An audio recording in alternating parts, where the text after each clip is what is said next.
การเก็บกำไร1มื้อของเราควรมีวิธีการหรือตั้งเป้าแบบใดคือเขาจะบอกอยู่เป็นประจำเนาะในการที่เราจะเก็บกำไรต่อ1มื้อของเราเนาะถ้าว่าเจ้าอยากเก็บ10เหรียญแบบ 10% ของพอร์ตคือเจ้าต้องเอามาพอร์ตการลงทุนของเจ้า100เหรียญเนาะถ้าว่าอยากเก็บ20เหรียญพอร์ตการลงทุนของเจ้าต้องเป็น200เนาะแต่กรณีที่อยากเก็บหลายกว่านั้นคือ50เหรียญเนาะพอร์ตการลงทุนต้อง500ก็คือเขาจะเก็บเพียง 10% ของพอร์ตซึ่งในปัจจุบันที่เห็นเนาะหลายๆคนนี้เขามาเทรดมีพอร์ตเพียง100เหรียญแต่หวังผลกำไรก็คือ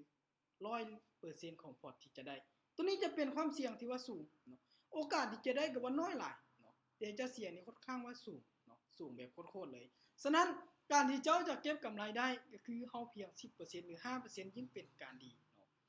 และเฮาต้องมีวิธีการที่เฮาจะเทรดนำเนาะซึ่งเคล็ดลับในการเทรดเนาะสามารถเข้ามาศึกษานำกันได้เนาะซึ่งจะมีคลิปวิดีโอและคอร์สสอนให้ฟรีสามารถจิ้มลิงก์ที่หน้าโปรไฟล์เพื่อเข้าร่วมศึกษาได้ย้ำว่าจะให้ฟรี